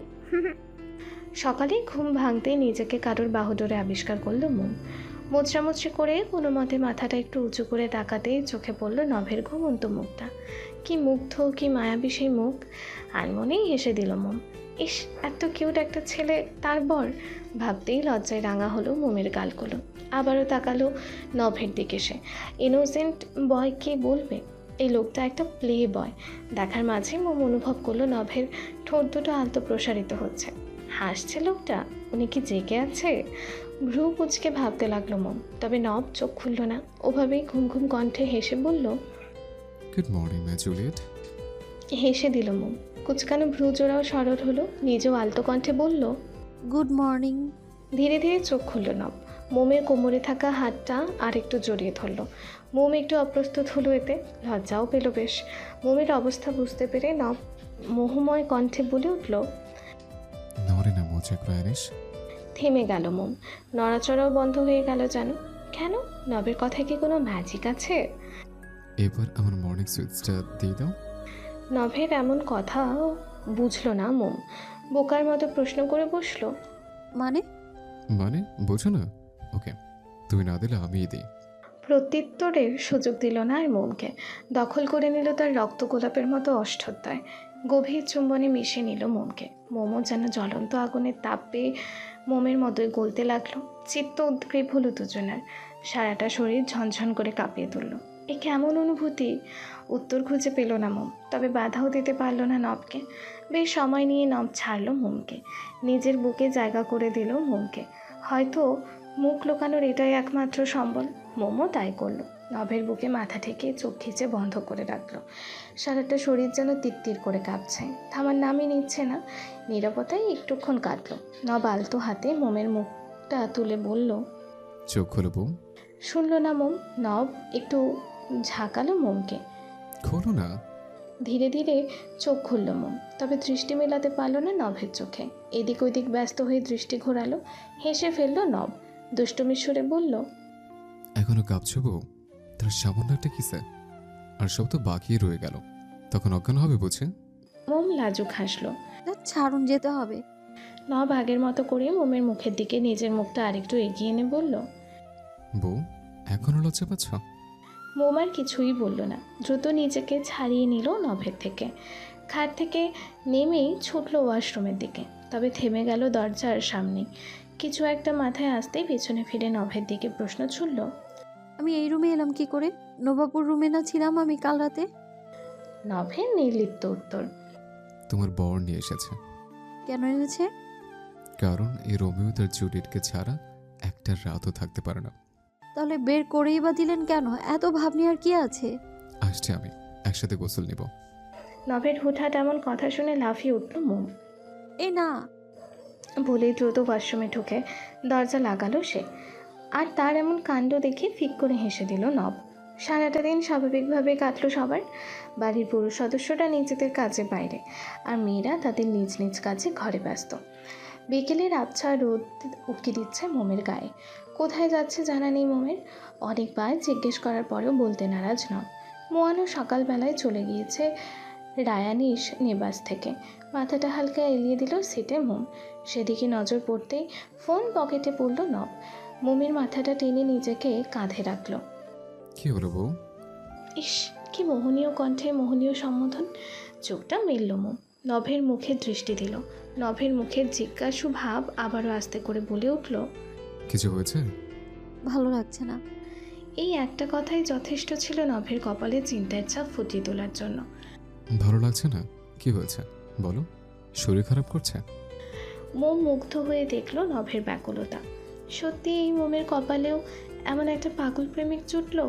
আচ্ছা, মোম যখন দুনিয়ার মায়া ত্যাগ করবে তখন নব কি করে নিজেকে সামলাবে? ভাবতে চাইল না মোম। কিছু সুন্দর মুহূর্ত খারাপ চিন্তা না করাই ভালো। কিছু না, এমনি ভালো লাগছে না। নব এক দৃষ্টিতে তাকিয়ে রইল কিছুক্ষণ তার জুলিয়েটের দিকে, তারপর হঠাৎই মোমকে কাছে টেনে জড়িয়ে ধরলো এক হাতে। মুড সুইং, তাই না? ওকে, আমার বউটার মুড অন করার জন্য আমি কিছু কি করতে পারি? নভের এমন টেনে টেনে কথা শুনে ফিক করে হেসে ফেলল মোম। হাসলো নব। বেশ কিছুক্ষণ পর গাড়ি থামলো ঈশান বাড়ির সামনে। নিজের চোখকে বিশ্বাস করতে পারছে না মোম। সত্যি সে নিজের সেই বাড়িতে এসেছে, আর একটু পরে কি সে তার আমি আব্বুকে দেখতে পাবে? অবাক নয়নে তাকালো নভের দিকে। ততক্ষণে নভ নেমে এসে মোমের দিকে দরজাটা খুলল। কি ম্যাডাম, এভাবে তাকিয়ে থাকবেন, নামবেন না? খুশিতে আত্মহারা হয়ে উঠল মোম। দ্রুত নেমে এগিয়ে গেল বাড়ির দিকে। নব তাকিয়ে রইল তার জুলিয়েটের দিকে। একটু পর মোয়ান এসে গাড়ি থেকে সুটকেসটা নিয়ে নব সহ বাড়িতে ঢুকলো। মোম অঝোর ধারায় কাঁদছে আতিয়া আর জয়নালকে জড়িয়ে ধরে। দীর্ঘ 4 মাস পরে নিজের নীড়ে ফিরে এসেছে মোম। নিজের মা বাবাকে চোখের সামনে দেখছে, তারাও কাঁদছে। একমাত্র মেয়েকে এতদিন পরে বুকে আগলাতে পেরে মোয়ান বড় করে শ্বাস ফেলে এগিয়ে গিয়ে মোমকে ছাড়াতে লাগলো। কাঁদে না বোন, কাঁদলে কষ্ট হবে তো তোর। দেখি কান্না থামা। বেশ কিছুক্ষণ পর নিজেকে সামলালো মোম। বাড়ির সকলেই উপস্থিত রয়েছে এখানে। মোমের বড় চাচি সাজেদা বলে উঠল, এই মেয়ে এই বাড়িতে কেন এসেছে? হঠাৎ তার জোরালো কথায় সকলেই তার দিকে দৃষ্টিপাত করলো। এরপর মোমের বড় চাচাও একই সুরে বলে উঠল, ওর এই বাড়িতে পা রাখার কারণ জানো না তোমরা? কেন এসেছে মৌ এখানে? মোয়ানের শীতদ্বারা শীতল হয়ে যাচ্ছে। বলল, এই বাড়িতে তোমাদের যতটুকু অধিকার আছে ঠিক ততটুকু অধিকার আমাদেরও আছে, তাই আমার বোন নির্দ্বিধায় এখানে আসতে পারে। সাথে সাথে উত্তর দিল আবিদ। এগিয়ে এলো মোমের সামনাসামনি। মোমের দিকে দৃষ্টি রেখে বলল, না পারে না। কেন আসবে ও? এতদিন কোথায় ছিল? নিজেকে নষ্ট করে কেন আসবে এই বাড়িতে? সোসাইটিতে আমাদের একটা নাম আছে। এতগুলো দিন পরপুরুষের সাথে থেকে এখন আমাদের নাম ডোবাতে এসেছে। এতক্ষণে মুখ খুলল নব। কে পরপুরুষ? নভের কথায় তার দিকে তাকালো আবিদ। তীব্র কণ্ঠে বলল, কেন আপনি মনে নেই ওই দিন কিভাবে ওকে তুলে নিয়ে গেলেন? তারপরেও ও পবিত্র আছে, এটা আমাদের মানতে হবে বলেছেন। নষ্টা মেয়ে একটা। ঘৃণার সহিত কথাটা বলল আবিদ। মোম অবাক নয়নে তাকিয়ে আছে আবিদের দিকে।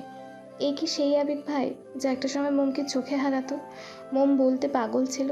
কি করে এতটা বদলে গেল আবিদ ভাই? এক পা দুই পা করে এগিয়ে এলো নব। মুখোমুখি দাঁড়ালো আবিদের। ঠান্ডা তবে গম্ভীর কণ্ঠে বলল, hold your tongue mister Abid Ahsan. আপনি হয়তো জানেন না আপনি কার সাথে কথা বলছেন। আবিদ আগের মতোই ক্ষিপ্ত কণ্ঠে বলল, কার সাথে কথা বলছি মানে? আমি আমার চাচাতো বোনের সাথে কথা বলছি। আপনি কে বাধা দেওয়ার? ফিচেল হাসলো নব। হালকা মাথা ঝাঁকিয়ে আবারও তাকালো আবিদের দিকে। রং, একটু ভুল হয়ে গেল যে মিস্টার আবিদ আহসান। অবাক হলো আবিদ, সাথে তার বাবা মাও। মানে আপনি এখন যার সাথে কথা বলছেন সে আপনার চাচাতো বোন, ঠিক আছে, তবে এই মুহূর্তে তার আগে সে মিসেস মৌচাক রায়ানিশ, মানে ওয়াইফ অফ অবয়ব রায়ানিশ। নিজের কানকে যেন বিশ্বাস করতে পারছে না আবিদ। কি শুনছে সে? অবাক কণ্ঠে উচ্চারণ করলো, কি? আমার বউ মিসেস অবয়ব রায়ানিশ।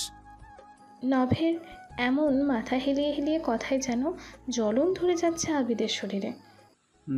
ম্যামের বিয়ে বিয়ে হয়ে গেছে? এবার জয়নাল শক্ত কণ্ঠে বলে উঠল, হ্যাঁ বিয়ে হয়ে গেছে ওর। আবিদের দৃষ্টি মোমের দিকে স্থির। মাথা হ্যাং হয়ে যাচ্ছে তার। এটা কি শুনছে সে? না না, এটা হতে পারে না। মোমের বিয়ে হতে পারে না। বলতে বলতেই এগিয়ে যেতে লাগলো মোমের দিকে। মোমকে হাত বাড়িয়ে ধরতে নিয়ে বলল, মোম তুই বিয়ে করতে পারিস না? বল বল তোর বিয়ে হয়নি, বল মোম। তবে মোমকে ছোঁয়ার আগেই নব তার হাত আটকে দেয়। Abid, don't touch my wife. পরিস্থিতি মানতে পারছে না আবিদ। তার বাবা মাও স্তব্ধ হয়ে দেখছে সব। আবিদ হিতাহিত বুদ্ধি হারিয়ে ফেলল। দুই পা পেছাতেই মাথা নাড়িয়ে ধীরে ধীরে বলতে লাগলো, এটা হতে পারে না, এটা হতে পারে না, কিছুতেই না, এটা হতেই পারে না। ধীরে ধীরে আবিদের কণ্ঠ চিৎকারে পরিণত হতে লাগলো। শেষ কথাটি বলতে বলতে হাতের কাছে টেবিলে থাকা ফুলদানিটা জোরে ছুঁড়ে ফেললো ফ্লোরে। আর থাকলো না এখানে। চিৎকার করতে করতে চলে গেল নিজের রুমে। দরজা জোরে বন্ধ করে দিল। উপস্থিত সবাই শুনতে লাগলো ভেতর থেকে ভাঙচুরের শব্দ। এইসব শুনে সবাই অবাক হলো না নব। একটা নিঃশ্বাস ফেলে জয়নালের দিকে তাকিয়ে বলল, মমের রেস্ট প্রয়োজন। জয়নাল বুঝলো, তাই তো মোমকে বলল, মাম্মা যা স্যারকে নিয়ে তোর রুমে যা, ফ্রেশ হয়ে নে। মোম মাথা নাড়িয়ে সায় জানালো। নভের দিকে তাকিয়ে বলল, আসুন। বলেই এগিয়ে গেল নিকের সে পুরনো রুমের দিকে। নব পিছু পিছু যেতে লাগলো। জয়নালের পাশ দিয়ে যাওয়ার সময় একটু থামলো। স্যার নয়, নববরে ডাকবেন আব্বু। বলে আর থামলো না, চলে গেল মোমের পিছু পিছু। আর এদিকে নভের এমন কথা শুনে অবাক হয়ে তাকিয়ে রইল জয়নাল এহসান। ভিড়ানো দরজাটা ঠেলে খুলতেই উন্মুক্ত হলো মোমের ছোট্ট দুনিয়া। চোখ পড়ল সামনের দেয়ালে পেঁচানো হাতের লেখাটায়, মৌচাকের মধুময় রাজ্যে আপনাকে স্বাগতম। সেই পরিচিত লেখা।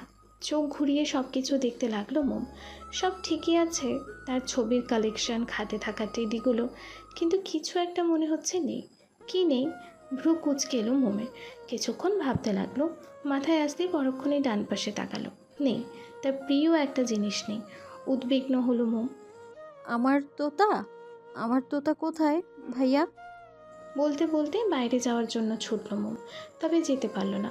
দরজার কাছে যেতেই নব আটকালো তাকে। মোম, দৌড়ায় না। মোমের সেই আগের মতোই উদ্বিগ্নতা। আরে আমার তোতাকে পাচ্ছি না, আমার তোতা কোথায়? মোম মোম মোম রিল্যাক্স, তোতা আছে। তোতা আছে মানে? কোথায় আমার তোতা? আছে তো বাবা, আমাদের বাড়িতে আছে। মানে? আমি আরো আগেই তোমার তোতাকে আমাদের বাড়িতে নিয়ে গিয়েছিলাম, ওটা ওখানে আছে। শান্ত হলো মোম। আপনি আমার তোতাকে নিয়ে গেলেন, আমার কাছে দিলেন না কেন? দুষ্টু হাসল নব, হাত পেছনে নিয়ে দরজাটা আটকে দিল। মোমের দিকে এগোতে এগোতে বলল, কারণ ওটা তোমার কাছে দিলে তুমি সব আদর ওকেই করতে, আমাকে নয়। না কুচকালো মোম। কি? আর আমি আমার আদর কাউকে শেয়ার দেব না, এমনকি তোমার তোতাকেও না, বুঝলে? স্নিগ্ধ শীতল পরিবেশ বিরাজ করছে এরশান বাড়িতে। সময় রাত 10:30। নব আর মোয়ান কোথায় যেন বেরিয়েছে, জানা নেই মোমের। সে আজ তার আম্মি আর আব্বুর সাথেই ব্যস্ত। নব জানিয়েছে তারা কাল সকালেই ফিরে যাবে। এতে মোম কিছুটা কষ্ট পেলেও সেটি খুব একটা বেশি টিকল না, কারণ নব এটাও জানালো যে মোয়ান সহ মোমের আম্মি আর আব্বু নতুন ফ্ল্যাটে উঠেছে এই সপ্তাহে, যে ফ্ল্যাটটি নবদের বাড়ি থেকে মাত্র আধা ঘন্টার পথ, আর নবের রিসর্ট থেকে হাঁটার পথে। মোম বেশ খুশি হলো, কারণ এবার থেকে সে কিছুদিন পর পরই আম্মি আব্বুর কাছে যেতে পারবে। আর স্বস্তির নিঃশ্বাস ফেললো এই ভেবে যে তার চাচা চাচিদের সাথে আর থাকতে হবে না, আর না তাদের তিক্ত কথার মুখে পড়বে মোম। সময় করালো, নব আর মোয়ানও ফিরে এলো। সবাই মিলে ডিনার সেরে নিয়ে যে যার মতো ঘুমিয়ে পড়লো। পরদিন সকালবেলায় নাস্তা সেরে রেডি হতে লাগলো নব মোম। নব আগে রেডি হয়ে নিয়ে বেশ কিছু ব্যাগ গাড়িতে তুলতে লাগলো, যেখানে মোমের জিনিসপত্র আছে, যেগুলো আর এই বাড়িতে রাখতে চায় না নব। মোম ছিমছাম একটা 3 পিস পরে নিল, চুল ঠিকঠাক করছে আয়নার সামনে দাঁড়িয়ে। নব ব্যাগ নিয়ে বলল, আমি বেরোচ্ছি মোম, তুমি এসো। আর হ্যাঁ, সাবধানে। মোম সায় জানালো। মোম প্রায় রেডি, চুলে একটা বেনি করে বেনিতে রিবন বাঁধতেই খেয়াল করলো আয়নায় কারোর অবয়ব দেখা যাচ্ছে। দ্রুত পেছনে ফেলল মোম। এ কে? আবিদ এখানে কেন? মোম 2-3 বার চোখের পলক ফেলে বলল, আবিদ ভাইয়া, তুমি এখানে? বেশ বিধ্বস্ত লাগছে আবিদকে। গতকালের সে ঘটনার পর থেকে আর দেখা মেলেনি আবিদের। এই এখন এলো।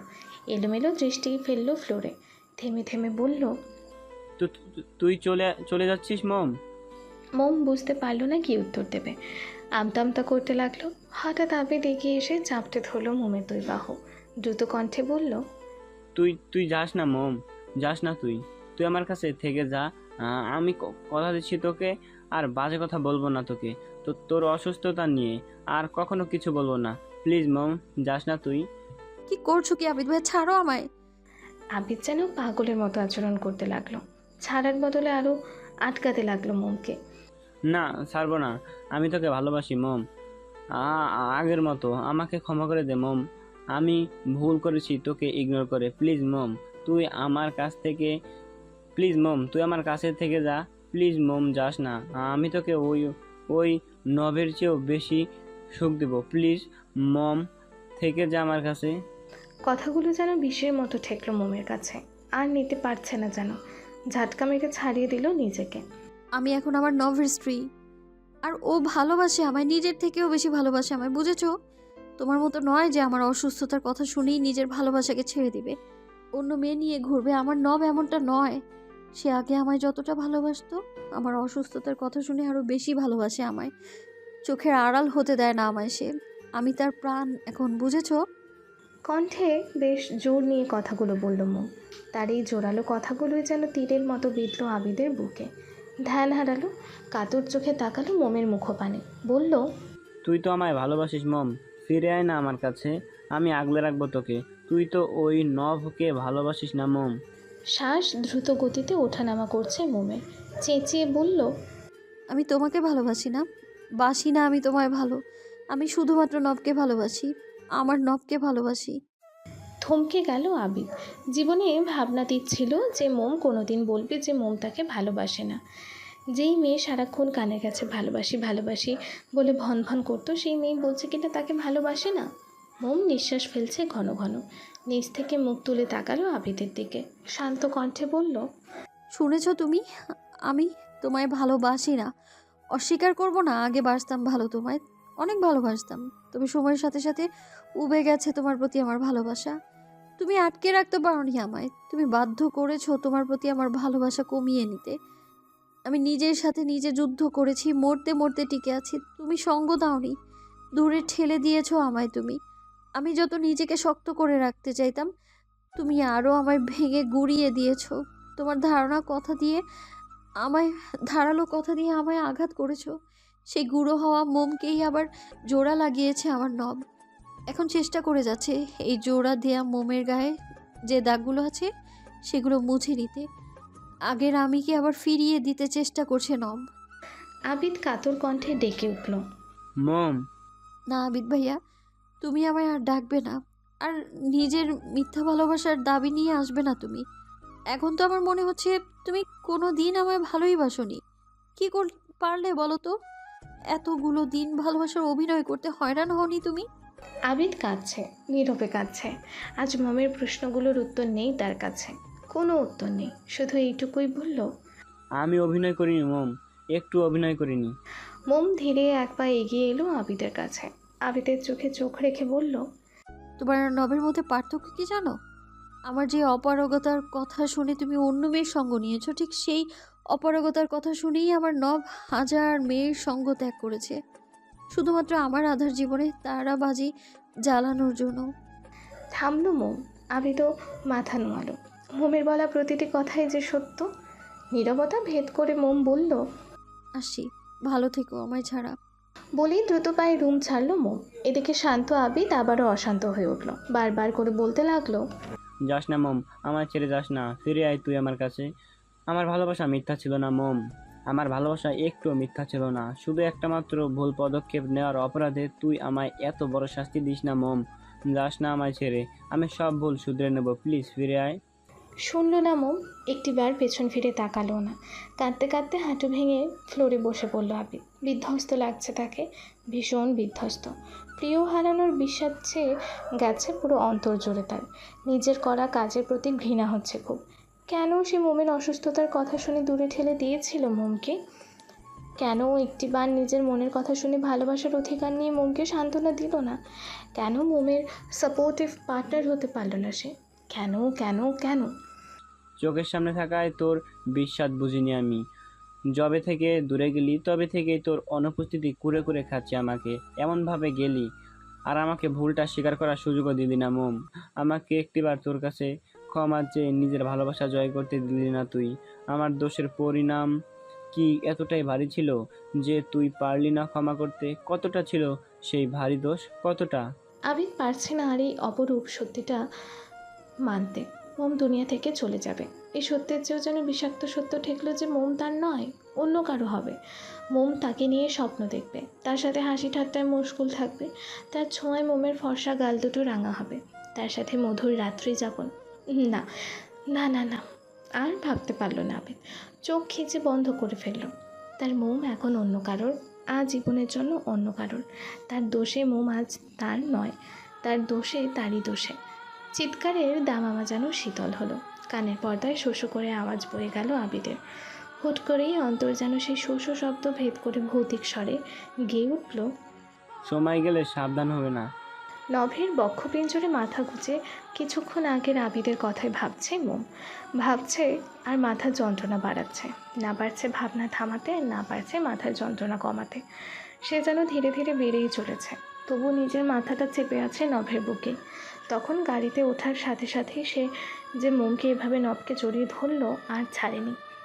বারবার কানে বাজছিল আবিদের ওই কথাটি, আমি তোকে নভের চেয়েও সুখে রাখবো। মানতে পারছে না মোম এই কথা।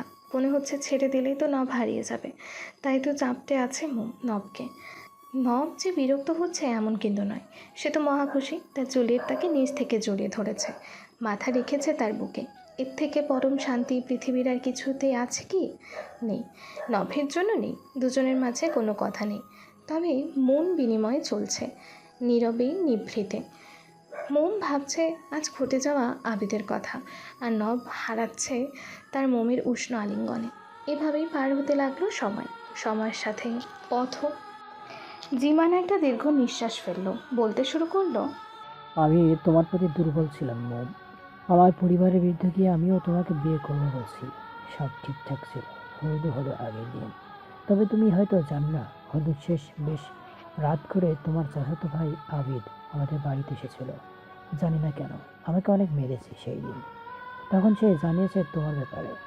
ভ্রু কুচকালো মোম। আমার ব্যাপারে? আমার ব্যাপারে সবটাই জানো তুমি। আর কি জানালো সে? জিমানের কণ্ঠে জোর এলো, বলল, আমাকে তুমি সবটা বলনি মম, তুমি একটা চিটার। কথা শুনেই তেতে উঠল নব। তেরে এসে বলল, হেই, আমার মোমকে নিয়ে একটা বাজে কথা বলবে না, মুখ ভেঙে দেব, বলে রাখলাম। মোম নবকে আটকে বলল, প্লিজ আপনি মাথা ঠান্ডা করুন, ও কি বলে শুনতে দিন। বলেই আবারও জিমানের দিকে তাকালো। কি চিট করেছি আমি তোমার সাথে? আবিদ ভাইয়া কি বলেছে তোমায়? জিমান তীব্র ঘৃণার সাথে বলল, তোমার সাথে আবিদের ভালোবাসা সম্ভব ছিল না। মোম স্বাভাবিকভাবেই বলল, সেটা তোমাকে আমি আরো আগেই জানিয়েছিলাম জিমান। হ্যাঁ জানিয়েছো, কিন্তু তুমি কি এটা জানিয়েছো যে তুমি ভার্জিন না? ওই আবিদের সাথে তোমার মধুময় রাত্রি যাপন হয়েছে। কথাটাই যেন বাজ ফেললো মোমের মাথায়। কি শুনলো এটা? মাথাটা কেমন চক্কর দিয়ে উঠল। পরক্ষণই নিজেকে সামলে নিল সে। অবাক চোখে নভের দিকে তাকিয়ে দেখলো নভও তার দিকেই অবাক নয়নে তাকিয়ে আছে। এটা দেখে চোখ থেকে আপনা আপনি জল গড়িয়ে পড়ল মোমের। তার রোমিও তাকে বিশ্বাস করছে না। নভের দিকে তাকিয়ে মোম মাথা নাড়িয়ে বলল, এটা সত্যি নয়, বিশ্বাস করুন, আমার চরিত্রে দাগ লাগেনি। বলতে বলতেই ঢলে পড়ল মোম। নব বেশ দ্রুত গতিতে তাকে আগলে ধরল নিজের বুকে। জ্ঞান হারালো মোম। কয়েকবার টেকেও জাগাতে পারল না নব তাকে। এরপর নব জিমানের দিকে তাকিয়ে বলল, তোমাকে ভুল বোঝানো হয়েছে, আমার মোম এখনো ভার্জিন। এটার কেউ না হোক, আমি বিশ্বাস করি। পৃথিবীর সবে এসে বলে আমি বিশ্বাস করবো না যে আমার মোম ওই আবেদের সঙ্গে। যাই হোক, থ্যাঙ্কস টু ইউ, কারণ তুমি যদি ওই দিন মোমকে বিয়ে করতে নারাজ না হতে, তাহলে আজ মোম আমার বউ হতো না। আর ওই আবিদকে তো আমি পরে দেখে নিয়েছি। আর থামলো না নব। পাজা কোলে তুলে নিল মোমকে। গাড়িতে উঠেই মোমকে ডাকতে লাগলো। আলতো করে মোমের গালে চাপড় দিল, তবে লাভ হলো না। একটু পরেই নব খেয়াল করলো মোমের নাক বেয়ে চিকন রক্তের স্রোত বেয়ে আসছে, একে একে কান থেকে আর মুখ থেকেও। দিক বিদিক হারিয়ে ফেললো নব। জোরে জোরে ডাকতে লাগলো মোমকে। মোম, এই মোম, চোখ খোলো। এই, কষ্ট হচ্ছে তোমার? উঠো না জুলিয়েট, এই ওঠো, চোখ খুলছো না কেন? তাকালো না মোম, না খুললো চোখ। অসাড় হয়ে পড়ে রইল তার নভের কোলে। নভ তাড়া দিয়ে ড্রাইভারকে বলল গাড়ি হসপিটালের দিকে নিয়ে যেতে। সরি মিস্টার রায়নিস, she is no more. Operation theatre থেকে বেরিয়ে ডাক্তার যখন এই কথাটি বলল, মুহূর্তেই আত্মা কেঁপে উঠল নভের। আশেপাশের আর কোনো শব্দ কানে যেন পৌঁছালো না। শ শ শব্দে কিছু একটা উঠছে। কি এটা? মোমের প্রাণ পাখি? না না, এটা মোমের প্রাণ পাখি নয়। মোমের প্রাণ পাখি তো নভের দেখার কথা নয়, তার আগেই তো নভের প্রাণ পাখি উড়ে যাওয়ার কথা। তাহলে কি এটা? ওই তো মোম, এই তো নভের সামনে দাঁড়িয়ে কিটকিটিয়ে হাসছে। কি মিষ্টি সেই হাসি, হাসির শব্দ। নভ চিন্তা করলো, আগে মোম এইভাবে কখনো হেসেছে? কই মনে পড়ছে না তো। এটাই প্রথম। নভ আবারও মুগ্ধ দৃষ্টি দিল তার মোমেতে। আরে, এটা তো ওই হলুদ শাড়িটা, যেই শাড়িতে নভ প্রথম তার জুলিয়েটকে দেখেছিল। এই কি, মোমের চুল না ঘাড়ের একটু নিচ পর্যন্ত কেটে দিয়েছিল নভ? কিছুক্ষণ আগেও তো অতটুকুই ছিল। তাহলে এখন আবার সেই চুল হাঁটু ছাড়লো কি করে? সেই প্রথম দিনের মতো। চুলগুলো তো উড়ছে, শাড়ির আঁচলটাও উড়ছে মোমের, কিন্তু হাওয়া কোথায়? নব এদিক ওইদিক তাকালো। জানালাগুলো তো থাই গ্লাস দিয়ে বন্ধ, তার কাছেও তো হাওয়া লাগছে না। তাহলে মোমের চুল কি করে উড়ছে? কিটকিটিয়ে হাসির শব্দের সাথে ভেসে এলো নুপুরের রুমঝুম শব্দ আর কাচের চুড়ির ঝিনঝিন শব্দ। মোম এক পা করে পেছনে যেতে লাগলো। আরে, পেছনে তো অপারেশন থিয়েটার। মোম সেখানে কেন যাচ্ছে? তার নব তো তার সামনেই। নব উত্তেজিত হলো, নিঃশ্বাস দ্রুত গতিতে ফেলতে লাগলো, চিৎকার দিয়ে ডাকলো, মোম, কোথায় যাচ্ছ মোম? তোমার রোমিও এখানে, তোমার সামনে। ওদিকে যায় না মোম, আমার কাছে এসো, আমার কাছে এসো মোম। এদিকে এতক্ষণ নব কেমন স্তব্ধ হয়ে থাকতে দেখে নিশা, নিশু, লিজা মিলে ডাকছিল তাকে। ধাক্কাও দিয়েছে কয়েকবার, তবে নভের কোনো নড়চড় হলো না। সে তাকিয়ে রইল অপারেশন থিয়েটারের দিকে। একটু পরপর হাসছিল, আবার অবাক হচ্ছিল, ভ্রু কুচকাচ্ছিল। হঠাৎ এমন উত্তেজিত হয়ে মোম মোম করতে করতে ছুট লাগালো কেন কেউ বুঝলো না। হাওমাও করে কাঁদতে কাঁদতে জ্ঞান হারালো আতিয়া, ঢলে পড়ল রুবির কোলে। হঠাৎ রুবি সামলাতে না পারায় আতিয়া সহ পড়তে নিলেই ধরে নিল আঁখি। এরপর রুবি ও আঁখি মিলে কয়েকজন নার্সের সাহায্যে আতিয়াকে একটা কেবিনে নিয়ে গেল। জয়নাল স্তব্ধ হয়ে বসে আছে। তার মোম মা আর নেই, তার ফুলের মতো মেয়েটা আর নেই। আর কখনো তার মেয়ে ওই মধুর কণ্ঠে তাকে আব্বু বলে টেনে টেনে ডাকবে না।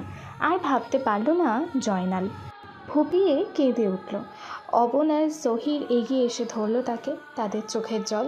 এই কয়দিনই মোম যে তাদের আপন হয়ে উঠেছে, আর দেখতে পারবে না মোমকে। নোভা মাত্র সিঁড়ি বেয়ে উঠে এলো হসপিটালের 3য় তলায়। একটু আগেই খবর পেয়ে ভার্সিটি থেকে বেরিয়ে এলো সে। এখানে এসেই তার কিউটিপার মৃত্যুর খবর শুনে থমকে গেল সে। এলোমেলো দৃষ্টি ফেলল ফ্লোরে, বিড়বিড় করে আওড়ালো, আমার কিউটি পাই আর নেই। বেশি কিছু চিন্তা করতে পারল না। তার আগেই কানে ভেসে এলো কলিজার বোন হারিয়ে ফেলা এক অভাগা ভাইয়ের আর্তনাদ। শব্দের উৎস খুঁজতেই এদিক ওদিক তাকালো সে। সামনে দিয়ে ডান কোনো ফ্লোরে বসে থাকা মোয়ানকে দেখে থমকালো নোভা। এ কী অবস্থা ছেলেটার? গম্ভীর গোমরা মুখ বোকাশোকা ছেলেটা এইভাবে কাঁদছে। কাঁধ থেকে ব্যাগটা লুটিয়ে পড়ে গেল নোভার। মোয়ানের চিৎকার করে বলা কথাগুলো তার ভেতরটা পুড়িয়ে ছারখার করে দিচ্ছে। এটা তুমি কি করলে আল্লাহ? আমার কলিজার বোনকে ছিনিয়ে নিলে তুমি। কেন এত চেষ্টার পরেও আর কয়েকটা দিন সময় দিলে না তুমি? তুমি এত নিষ্ঠুর কি করে হলো? তুমি এত নিষ্ঠুর কি করে হলে? আমার দোয়াটা কবুল করতে পারলে না, আমার বোনটাকে নিয়ে নিলে, আর আমি কি করে বাঁচবো? একবার ফ্লোরে বাড়ি মারছে, আবার দেয়ালে নিজের মাথা ঠুকছে। নিজের চুল নিজে টানছে মোহন, তো আবারও নিজের বুকে নিজেই ধুমধাম করে কিল বসাচ্ছে। তবু কমছে না অন্তরের যন্ত্রণা। বনি হারানোর যন্ত্রণা যে কখনোই কমবে না তা জানে মোহন। তবু নিজেকে মিথ্যা সান্ত্বনা দিতে এইসব পাগলামি করছে সে। আর কি করার আছে তার? নোভা ছুটে এলো মোহনের কাছে। দেয়ালে মাথা ঠুকতে থাকা মোহনকে অনেক কষ্টে থামিয়ে নিল। নিজের সর্বশক্তি দিয়ে জাপটে ধরল তাকে। নিজেও বসে পড়লো এলোমেলোভাবে মোয়ানের সামনে। মোয়ানকে এমনভাবে জাপটে ধরল যে মোয়ান আর হাত পা ছোড়াছুড়ি করতে পারছে না। নোভা কাঁদতে কাঁদতে মোয়ানকে সামলে বলল, করছেন কি আপনি? এমন পাগলামি কেন করছেন? নিজেকে সামলান একটু।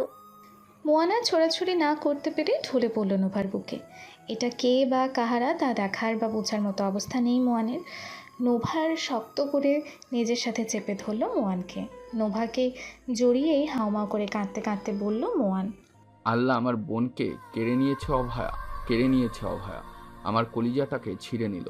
আমার কলিজা ছাড়া আমি কি করে থাকবো? প্লিজ আপনি নিজেকে একটু সামলান, এখন পাগলামি করবেন না। কে শুনে কার কথা? মোয়ান নিজের মতোই কাঁদতে লাগলো। আমার বোন, আমার কলিজার টুকরো, আমি কি করে থাকবো ওকে না দেখে? আমার বোনটাকে আর কোনোদিনও আমায় ডাকবে না, শখ করে আমাকে আর তোতা আনতে বলবে না, ঝগড়ার পরে আমার থেকে সরি হিসেবে আরেকটা টেরি চাইবে না। ওর দুষ্টুমি, ওর হাসি মাখা মোমের মতন মুখটা না দেখে আমি কি করে থাকবো? আমার বোনকে বাঁচিয়ে দাও তোমরা, আমার কাছে এনে দাও, আমার বোনটাকে এনে দাও না।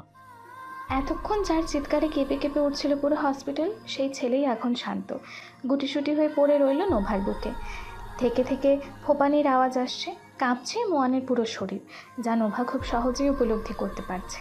সে নিজেও কাঁদছে, তবে মোয়ানের কান্নার কাছে তারটা কিছুই না, ভাবল নোভা। অবশেষে আরও কতগুলো মানুষের প্রিয় একটা মুখ বিদায় নিল পৃথিবী থেকে। সবাই কি করে নিজেদের সামলাবে? আচ্ছা, আমার ভাইয়া নব ভাইয়া কোথায়? ও সইতে পারবে তো নিজের ভালোবাসা হারানোর কঠিন যন্ত্রণাটা? অপারেশন থিয়েটারে ঢুকতেই চোখের সামনে দৃশ্যমান হলো বেডে শুয়ে থাকা সাদা চাদরে মোড়ানো মোমকে। ওপাশ থেকে একজন নার্স মাত্রই বুকের দিক থেকে চাদরটা তুলে মুখমণ্ডল ঢেকে দিল তার। সহ্য হলো না নভের। হেই, কি করছো এটা? সরো। বলতে বলতেই দৌড়ে মোমের কাছে এসে নার্সকে সরিয়ে দিল। হাত বাড়ালো মোমের মুখের দিকে, চাদরের দিকে। এ কি, নভের হাতটা এমন কাঁপছে কেন? থরথর করে কাঁপছে। কেন কাঁপছে তা জানা নেই নভের। এই হাতে তো কতবার পিস্তল উঠেছে, ছুরি চালিয়েছে তুখোরভাবে। এই হাত দিয়ে কই, তখন তো এমন কাঁপেনি হাতটা। তাহলে আজ সামান্য মোমের মুখে চাদর সরাতে এমন কাঁপছে কেন? উৎস খুঁজে পেল না নভ, খুঁজতে চাইলও না। এক টান মেরে সরালো মোমের মুখের ওপর থেকে চাদরটা। সাথে সাথেই ভেসে উঠল মোমের বিষাদে ভরা মুখশ্রী, যা দেখার সাথে সাথেই নভের নিঃশ্বাস নিচে পড়ল। সাথে শরীরটাও যেন একটু ঝুঁকে পড়ল। কাঁপা কাঁপা হাত দুটো রাখলো মোমের টসটসে দুগালে। আলতো চাপড় দিতে দিতে ডাকলো সে, মোম। এই মম, তুমি ঘুমাচ্ছ? মাত্রই না আসছিলে, আমায় ডাকছিলে, মুহূর্তে তুমি ঘুমিয়ে পড়লে। গল্পটির পরবর্তী অংশ আপলোড করা হবে আগামীকাল। আর হ্যাঁ, গল্পটি কেমন হলো তা অবশ্যই কমেন্টে জানাবেন। ভালো থাকবেন আপনারা।